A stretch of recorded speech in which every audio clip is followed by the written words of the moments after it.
ಸ್ನೇಹಿತರೆ, ಇದು ದೇವಗಢ ಎಂಬ ಒಂದು ಸಣ್ಣ ಪಟ್ಟಣದಲ್ಲಿ ನಡೆದ ನಿಜವಾದ ಕತೆ. ಈ ಪಟ್ಟಣದ ಕಾನೂನು ಮತ್ತು ಶಾಂತಿ ಭದ್ರತೆಯ ಜವಾಬ್ದಾರಿಯನ್ನು ಇತ್ತೀಚೆಗಷ್ಟೇ ಒಬ್ಬ ಬುದ್ಧಿವಂತ, ಪ್ರಾಮಾಣಿಕ IPS ಅಧಿಕಾರಿಯಾದ ನೇಹಾ ತೆಗೆದುಕೊಂಡಿದ್ದಾಳೆ. ನೇಹಾ ತನ್ನ ಕರ್ತವ್ಯದ ಬಗ್ಗೆ ತೀವ್ರ ಸಮರ್ಪಣೆಯನ್ನು ಹೊಂದಿರುವ ಅಧಿಕಾರಿನಿ. ಭ್ರಷ್ಟಾಚಾರದ ವಿರುದ್ಧ ಯಾವಾಗಲೂ ಕಠಿಣ ಧೋರಣೆಯನ್ನು ತಾಳುತ್ತಾಳೆ. ಆದರೆ ಈ ಪಟ್ಟಣದಲ್ಲಿ ಕೆಲವು ಪೊಲೀಸರು ಸಣ್ಣ ವ್ಯಾಪಾರಿಗಳಿಂದ ಲಂಚ ಸಂಗ್ರಹಿಸುತ್ತಿದ್ದಾರೆ ಎಂಬ ದೂರುಗಳು ಆಕೆಗೆ ಬಂದವು. ಈ ವಿಷಯ ಆಕೆಯನ್ನು ತೀವ್ರವಾಗಿ ಕಾಡಿತು. ಈ ಭ್ರಷ್ಟಾಚಾರವನ್ನು ಕಿತ್ತುಹಾಕಬೇಕೆಂದು ಆಕೆ ಗಟ್ಟಿಗ ನಿರ್ಧರಿಸಿದಳು. ಒಂದು ದಿನ ನೇಹಾ ಒಂದು ಚಾಣಾಕ್ಷ ಯೋಜನೆಯನ್ನು ರೂಪಿಸಿದಳು. ಈ ಲಂಚ ಸಂಗ್ರಹವನ್ನು ನೇರವಾಗಿ ಕೈಯಾರೆ ಸಿಕ್ಕಿಸಿಕೊಳ್ಳಲು ಸಾಮಾನ್ಯ ಬಟ್ಟೆಯಲ್ಲಿ ಮಾರುಕಟ್ಟೆಗೆ ಹೋಗಬೇಕೆಂದು ತೀರ್ಮಾನಿಸಿದಳು. ಆಕೆ ಒಂದು ಸರಳ ಸಲ್ವಾರ್ ಸೂಟ್ ಧರಿಸಿ, ಕೂದಲನ್ನು ಜಡೆಯಾಗಿ ಕಟ್ಟಿ, ಯಾವುದೇ ಭದ್ರತಾ ಸಿಬ್ಬಂದಿಯಿಲ್ಲದೆ ಒಬ್ಬ ಸಾಮಾನ್ಯ ಗೃಹಿಣಿಯಂತೆ ದೇವಗಢದ ಮಾರುಕಟ್ಟೆಯ ಕಡೆಗೆ ಹೊರಟಳು. ಆಕೆಯ ಗುರಿ ಸ್ಪಷ್ಟವಾಗಿತ್ತು: ಭ್ರಷ್ಟ ಪೊಲೀಸರನ್ನು ಕೈಯಾರೆ ಸಿಕ್ಕಿಸಿಕೊಳ್ಳುವುದು.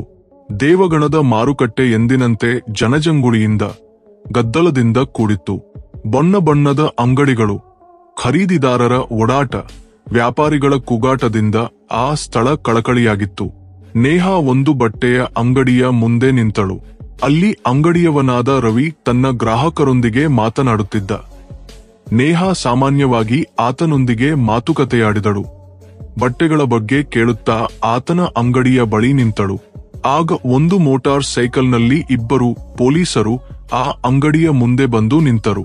ಅವರ ಯೂನಿಫಾರ್ಮ್ನ ಮೇಲೆ ಇನ್ಸ್ಪೆಕ್ಟರ್ ಪ್ರಮೋದ್ ಮತ್ತು ಇನ್ಸ್ಪೆಕ್ಟರ್ ಅಮಿತ್ ಎಂಬ ಹೆಸರುಗಳು ಸ್ಪಷ್ಟವಾಗಿ ಕಾಣಿಸುತ್ತಿದ್ದವು.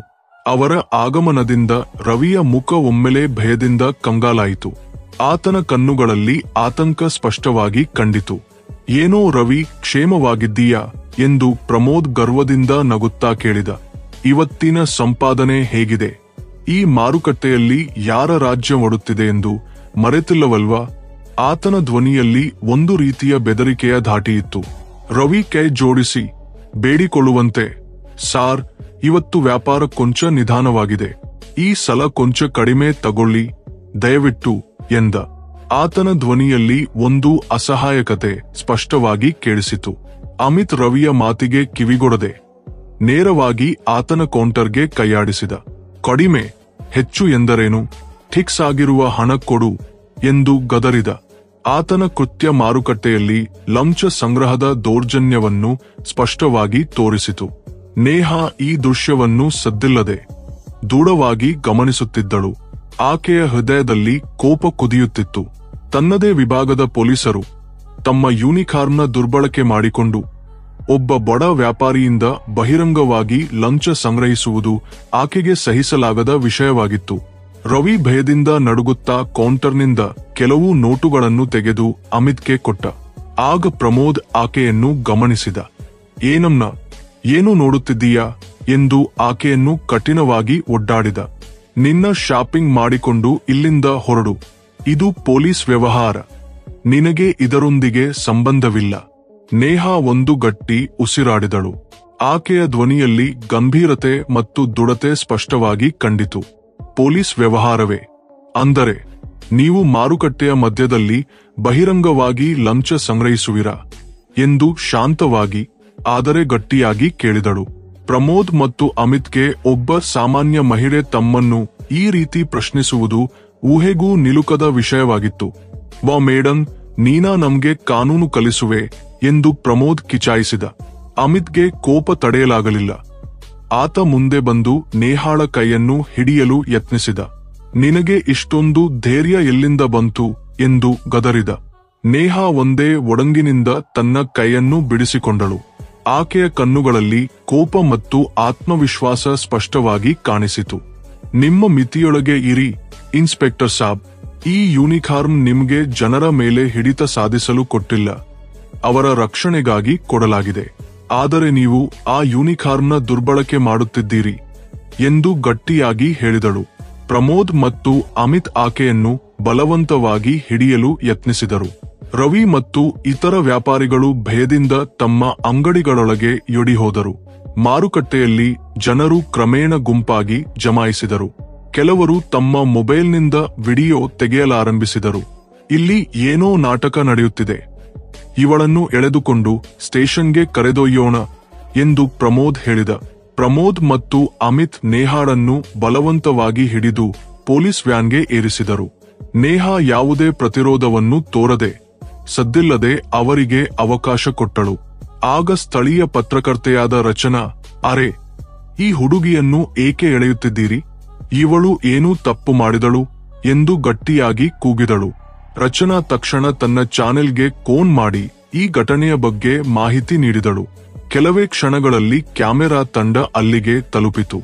ಜನರ ಗುಂಪು ಇನ್ನಷ್ಟು ದೊಡ್ಡದಾಯಿತು. ಐಪಿಎಸ್ ಅಧಿಕಾರಿನಿಯಾದ ನೇಹಾಳನ್ನು ಆಕೆಯದೇ ವಿಭಾಗದ ಇಬ್ಬರು ಇನ್ಸ್ಪೆಕ್ಟರ್ಗಳು ಬಹಿರಂಗವಾಗಿ ಎಳೆದು ಪೊಲೀಸ್ ವ್ಯಾನ್ಗೆ ಏರಿಸಿರುವುದು ಒಂದು ಸಂಚಲನಾತ್ಮಕ ಘಟನೆಯಾಗಿ ಮಾರ್ಪಟ್ಟಿತು. ವ್ಯಾನ್ ಪೊಲೀಸ್ ಸ್ಟೇಷನ್ನ ಕಡೆಗೆ ಹೊರಟಿತು. ಸ್ಟೇಷನ್ಗೆ ತಲುಪಿದ ಕೂಡಲೇ ಪ್ರಮೋದ್ ಮತ್ತು ಅಮಿತ್ ನೇಹಾಳನ್ನು ಒಂದು ಖಾಲಿ ಸೆಲ್ಗೆ ಬಂಧಿಸಿದರು. ಆಗ ಸಂಜೆ ಸೆಲ್ ಬಳಿಗೆ ಬಂದು, ಏನಾಯಿತು ಪ್ರಮೋದ್, ಈಕೆ ಯಾರು ಎಂದು ಕೇಳಿದ. ಸಾರ್, ಈ ಮೇಡನ್ ನಮ್ಮನ್ನು ಮಾರುಕಟ್ಟೆಯಲ್ಲಿ ಕೆಲಸ ಮಾಡದಂತೆ ತಡೆದಳು. ನಾವು ಲಂಚ ಸಂಗ್ರಹಿಸುತ್ತಿದ್ದೇವೆ ಎಂದು ಆರೋಪಿಸಿದಳು ಎಂದು ಪ್ರಮೋದ್ ಸುಳ್ಳು ಹೇಳಿದ. ಸಂಜೆ ನೇಹಾಳ ಕಡೆಗೆ ತಿರುಗಿ, ಮೇಡನ್, ನಿಮ್ಮ ಹೆಸರು ಏನು ಮಾಡುತ್ತೀರಿ ಎಂದು ಕೇಳಿದ. ನನ್ನ ಹೆಸರು ನೇಹಾ ಎಂದು ಆಕೆ ಶಾಂತವಾಗಿ ಹೇಳಿದಳು. ನೀವು ನಿಮ್ಮ ಯೂನಿಫಾರ್ಮ್ ಧರಿಸಿ ಮಾಡಲಾಗದ ಕೆಲಸವನ್ನು ನಾನು ಮಾಡುತ್ತಿದ್ದೇನೆ. ಆಗ ಸ್ಟೇಷನ್ನ ಹೊರಗೆ ಗದ್ದಲ ಶುರುವಾಯಿತು. ಮಾಧ್ಯಮದವರು, ಜನರು ದೊಡ್ಡ ಸಂಖ್ಯೆಯಲ್ಲಿ ಸ್ಟೇಷನ್ನ ಗೇಟ್ ಬಳಿ ಗುಂಪಾದರು. ರಚನಾ ಮತ್ತು ಆಕೆಯ ತಂಡ ಮುಂದೆ ನಿಂತಿತು. ಸಂಜಯ್ಗೆ ಒಂದು ಕರೆ ಬಂತು. ಅದು ಎಸ್ಪಿ ರಾಜೀವ್ರಿಂದ. ಸಂಜಯ್, ಇದೇನು ಗೋಲು ಶುರು ಮಾಡಿದ್ದೀಯಾ? ಮಾಧ್ಯಮಗಳಲ್ಲಿ ಏನೇನೋ ಸುದ್ದಿಗಳು ಬರುತ್ತಿವೆ ಎಂದು ಕೋಪದಿಂದ ಕೇಳಿದ. ಸಂಜಯ್ ವಿಷಯವನ್ನು ವಿವರಿಸಿದ. ರಾಜೀವ್ ಕೋಪದಿಂದ ತುಂಬಿ ಹೋದ. ತಕ್ಷಣ ಸ್ಟೇಷನ್ಗೆ ಬರುವುದಾಗಿ ಹೇಳಿದ. ಸಂಜಯ್ ಸೆಲ್ನ ಕಡೆಗೆ ತಿರುಗಿ, ಮೇಡಂ, ಕ್ಷಮೆ ಕೇಳುತ್ತೇನೆ. ನಿಮ್ಮ ಗುರುತನ್ನು ಹೇಳಬಹುದೇ? ಎಸ್ಪಿ ಸಾರ್ಗೆ ಮಾಹಿತಿ ಕೊಡುತ್ತೇನೆ ಎಂದು ಕೇಳಿದ. ನೇಹಾ ತನ್ನ ಬ್ಯಾಗ್ ತೆರೆದು ಗುರುತಿನ ಕಾರ್ಡ್ ತೋರಿಸಿದಳು. ನಾನು ನೇಹಾ, ಐಪಿಎಸ್ ದೇವಗಣ ಎಂದು ಶಾಂತವಾಗಿ ಹೇಳಿದಳು. ಸಂಜನ್ನ ಬಾಯಿ ತೆರೆದೇ ಉಳಿಯಿತು. ಆತನ ಕಾಲ ಕೆಳಗೆ ನೆಲ ಕದಲಿದಂತಾಯಿತು. ತಾನು ಸಾಮಾನ್ಯ ಮಹಿಳೆ ಎಂದು ಭಾವಿಸಿ ಸೆಲ್ಗೆ ಬಂಧಿಸಿದ ವ್ಯಕ್ತಿ ತಮ್ಮ ಐಪಿಎಸ್ ಅಧಿಕಾರಿನಿ ಎಂದು ತಿಳಿದು ಆಘಾತಗೊಂಡ. ಮೇಡಂ, ನನ್ನನ್ನು ಕ್ಷಮಿಸಿ, ನನಗೆ ಗೊತ್ತಿರಲಿಲ್ಲ ಎಂದು ಭೇದಿಂದ ಹೇಳಿದ.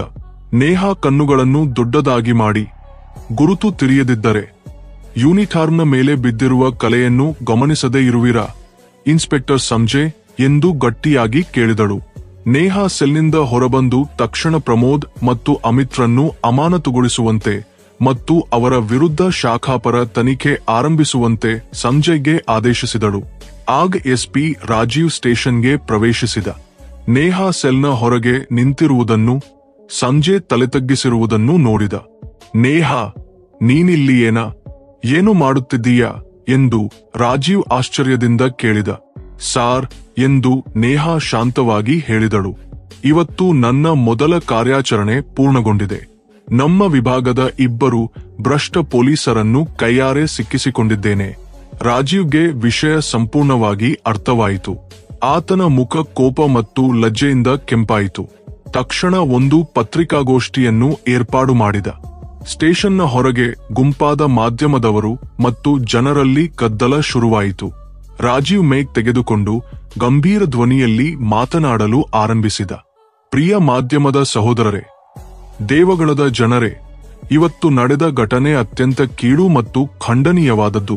ನಮ್ಮ ವಿಭಾಗದ ಇಬ್ಬರು ಕಾನ್ಸ್ಟೇಬಲ್ಗಳು ಒಬ್ಬ ಮಹಿಳೆಯನ್ನು ಕಿರುಕುಳಕ್ಕೊಳಗಾಗಿ ಬಂಧಿಸಿದ್ದಾರೆ. ಆ ಮಹಿಳೆ ಬೇರೆ ಯಾರೂ ಅಲ್ಲ, ನಮ್ಮದೇ ಐಪಿಎಸ್ ಅಧಿಕಾರಿನಿ ನೇಹಾ. ಆಕೆ ಸಾಮಾನ್ಯ ಬಟ್ಟೆಯಲ್ಲಿ ಮಾರುಕಟ್ಟೆಯನ್ನು ಪರಿಶೀಲಿಸುತ್ತಾ ನಮ್ಮ ವಿಭಾಗದಲ್ಲಿ ನಡೆಯುತ್ತಿರುವ ಭ್ರಷ್ಟಾಚಾರವನ್ನು ಬಯಲಿಗೆಳೆಯಲು ಬಂದಿದ್ದಳು. ರಾಜೀವ್ನ ಮಾತುಗಳನ್ನು ಕೇಳಿ ಎಲ್ಲರೂ ಆಘಾತಗೊಂಡರು. ಮಾಧ್ಯಮದ ಕ್ಯಾಮೆರಾಗಳು ಆನ್ ಆದವು. ಸುದ್ದಿಗಳು ಬ್ರೇಕಿಂಗ್ ನ್ಯೂಸ್ನಂತೆ ಹರಿದಾಡಿದವು. ನಾನು ಭರವಸೆ ನೀಡುತ್ತೇನೆ, ಈ ವಿಷಯದಲ್ಲಿ ಕಠಿಣ ಕ್ರಮ ಕೈಗೊಳ್ಳುತ್ತೇವೆ. ಕಾನ್ಸ್ಟೇಬಲ್ಗಳಾದ ಪ್ರಮೋದ್ ಮತ್ತು ಅಮಿತ್ರನ್ನು ತಕ್ಷಣ ಅಮಾನತುಗೊಳಿಸಲಾಗಿದೆ. ಅವರ ವಿರುದ್ಧ ಶಾಖಾಪರ ತನಿಖೆ ಆರಂಭವಾಗಿದೆ. ಇನ್ನು ಮುಂದೆ ನಮ್ಮ ವಿಭಾಗದಲ್ಲಿ ಭ್ರಷ್ಟಾಚಾರವನ್ನು ನಿರ್ಮೂಲನೆ ಮಾಡಲು ಒಂದು ದೊಡ್ಡ ಚಳವಳಿಯನ್ನೇ ಆರಂಭಿಸುತ್ತೇವೆ. ಐಪಿಎಸ್ ನೇಹಾ ತೋರಿದ ಧೈರ್ಯ ಮತ್ತು ಸಂಕಲ್ಪ ನಿಜಕ್ಕೂ ಶ್ಲಾಘನೀಯ. ರಾಜೀವ್ ನೇಹಾಳನ್ನು ಮುಂದೆ ಬರಲು ಸನ್ನೆ ಮಾಡಿದ. ನೇಹಾ ಮಾಧ್ಯಮದವರೊಂದಿಗೆ, ಜನರೊಂದಿಗೆ ಶಾಂತವಾಗಿ, ದೃಢವಾಗಿ ಮಾತನಾಡಿದಳು. ಇವತ್ತಿನ ಘಟನೆ ನಿಮ್ಮೆಲ್ಲರನ್ನೂ ಕಳವಳಗೊಳಿಸಿದೆ ಎಂದು ನನಗೆ ಗೊತ್ತು. ಆದರೆ ಇದು ಕಠಿಣ ಸತ್ಯ. ನಮ್ಮ ವಿಭಾಗದ ಕೆಲವರು ತಮ್ಮ ಯೂನಿಫಾರ್ಮ್ನ ದುರ್ಬಳಕೆ ಮಾಡುತ್ತಿದ್ದಾರೆ.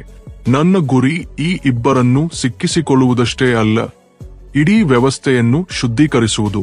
ದೇವಗಳದಿಂದ ಭ್ರಷ್ಟಾಚಾರವನ್ನು ಸಂಪೂರ್ಣವಾಗಿ ತೊಲಗಿಸುವವರೆಗೆ ನಾನು ಶಾಂತವಾಗಿ ಕೂರಲಾರೆ. ನಿಮ್ಮೆಲ್ಲರ ಸಹಕಾರ ತುಂಬಾ ಮುಖ್ಯ. ಭಯಪಡದೆ, ನಿರ್ಭೀತಿಯಿಂದ ನಿಮ್ಮ ದೂರುಗಳನ್ನು ನಮ್ಮೊಂದಿಗೆ ಹಂಚಿಕೊಳ್ಳಿ. ನಿಮ್ಮ ರಕ್ಷಣೆಗಾಗಿ ನಾವು ಯಾವಾಗಲೂ ಇದ್ದೇವೆ.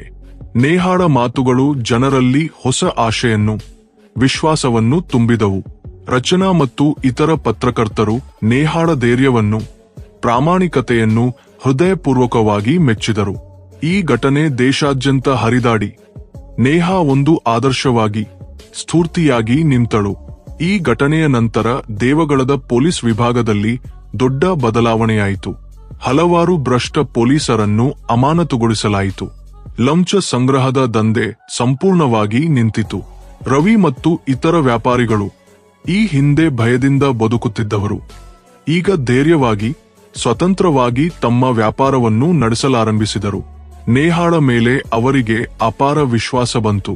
ನೇಹಾ ತನ್ನ ಗುರುತನ್ನು ಮರೆಮಾಚಿ ಇಬ್ಬರು ಭ್ರಷ್ಟ ಪೊಲೀಸರನ್ನು ಬಯಲಿಗೆಳೆದದ್ದಷ್ಟೇ ಅಲ್ಲ, ಇಡೀ ಪೊಲೀಸ್ ವಿಭಾಗಕ್ಕೆ ಭ್ರಷ್ಟಾಚಾರವನ್ನು ಸಹಿಸುವುದಿಲ್ಲ ಎಂಬ ಗಟ್ಟಿ ಸಂದೇಶವನ್ನು ಕೊಟ್ಟಳು. ಒಬ್ಬ ನಿಜವಾದ ಅಧಿಕಾರಿ ತನ್ನ ಗುರುತನ್ನು ಮರೆಮಾಚಿದರು, ಅನ್ಯಾಯದ ವಿರುದ್ಧ ಹೋರಾಡಿ ಯೂನಿಫಾರ್ಮ್ನ ಗೌರವವನ್ನು ಎತ್ತಿ ಹಿಡಿಯಬಹುದೆಂದು ಆಕೆ ಸಾಬೀತುಪಡಿಸಿದಳು. ಆದರೆ ಈ ಕತೆ ಇಲ್ಲಿ ಮುಗಿಯಲಿಲ್ಲ. ಒಂದೇ ಕಾರ್ಯಾಚರಣೆಯಿಂದ ಇಡೀ ವ್ಯವಸ್ಥೆ ಬದಲಾಗುವುದಿಲ್ಲ ಎಂಬುದು ನೇಹಾಳಿಗೆ ಚೆನ್ನಾಗಿ ಗೊತ್ತಿತ್ತು. ಆಕೆ ಸ್ವಚ್ಛ ದೇವಗಢ ಎಂಬ ಒಂದು ಚಳವಳಿಯನ್ನು ಆರಂಭಿಸಿದಳು. ಪೊಲೀಸ್ ಮತ್ತು ಜನರ ನಡುವೆ ಸರಳ, ಪಾರದರ್ಶಕ ಸಂವಾದವನ್ನು ಏರ್ಪಾಡು ಮಾಡಿದಳು. ಪ್ರತಿ ವಾರ ಜನತಾ ದರ್ಬಾರ್ ನಡೆಸಿದಳು. ಅಲ್ಲಿ ಜನರು ನೇರವಾಗಿ ಆಕೆಯೊಂದಿಗೆ ತಮ್ಮ ದೂರುಗಳನ್ನು, ಸಲಹೆಗಳನ್ನು ಹಂಚಿಕೊಳ್ಳಬಹುದಿತ್ತು. ಈ ಕ್ರಮಗಳಿಂದ ಪೊಲೀಸ್ ವಿಭಾಗದ ಮೇಲೆ ಜನರಿಗೆ ವಿಶ್ವಾಸ ಹೆಚ್ಚಿತು. ಭ್ರಷ್ಟಾಚಾರದ ಮೇಲೆ ಗಟ್ಟಿ ಕಡಿವಾಣ ಹಾಕಲಾಯಿತು. ನೇಹಾಳ ಕತೆ ಕೇವಲ ಒಬ್ಬ ಅಧಿಕಾರಿಯ ಧೈರ್ಯದ ಬಗ್ಗೆ ಮಾತ್ರವಲ್ಲ, ಒಂದು ಸಮೂಲ ಬದಲಾವಣೆಯ ಚಳವಳಿಯ ಬಗ್ಗೆ. ಆಕೆ ತನ್ನ ಗುರುತನ್ನು ಮರೆಮಾಚಿ ಅನ್ಯಾಯದ ವಿರುದ್ಧ ಹೋರಾಡಿ ಯೂನಿಫಾರ್ಮ್ನ ಗೌರವವನ್ನು ಎತ್ತಿ ಹಿಡಿಯಬಹುದೆಂದು ಸಾಬೀತುಪಡಿಸಿದಳು. ದೇವಗಣ ಈಗ ಕೇವಲ ಹೆಸರಿಗೆ ಮಾತ್ರವಲ್ಲ, ನಿಜವಾಗಿಯೂ ಶಾಂತಿಯುತ, ಸ್ವಚ್ಛವಾದ ಪಟ್ಟಣವಾಗಿ ಮಾರ್ಪಟ್ಟಿದೆ. ಇದೆಲ್ಲವೂ ಒಬ್ಬ ಸಾಮಾನ್ಯ ಬಟ್ಟೆಯಲ್ಲಿದ್ದ ಐಪಿಎಸ್ ಅಧಿಕಾರಿನಿಯ ಧೈರ್ಯ, ದೃಢ ಸಂಕಲ್ಪ ಮತ್ತು ಪ್ರಾಮಾಣಿಕತೆಯಿಂದ ಸಾಧ್ಯವಾಯಿತು. ಈ ಕತೆ ದೇವಗಢದ ಜನರಿಗೆ ಇಂದಿಗೂ ಸ್ಫೂರ್ತಿಯಾಗಿ ನಿಂತಿದೆ. ನ್ಯಾಯ ಯಾವಾಗಲೂ ಗೆಲ್ಲುತ್ತದೆ, ಪ್ರಾಮಾಣಿಕತೆ ಜಯ ಸಾಧಿಸುತ್ತದೆ ಎಂಬುದನ್ನು ತಿಳಿಸುವ ಒಂದು ಶಕ್ತಿಶಾಲಿ ಕತೆ ಇದು. ಸ್ನೇಹಿತರೆ, ಈ ಕತೆ ನಿಮ್ಗೆ ಇಷ್ಟವಾದರೆ ಈ ವಿಡಿಯೋಗೆ ಲೈಕ್ ಮಾಡಿ, ನಮ್ಮ ಚಾನೆಲ್ಗೆ ಸಬ್ಸ್ಕ್ರೈಬ್ ಮಾಡಿಕೊಳ್ಳಿ. ಇದರಿಂದ ಇಂತಹ ಇನ್ನಷ್ಟು ವಿಡಿಯೋಗಳನ್ನು ನೀವು ಮೊದಲಿಗೆ ನೋಡಬಹುದು.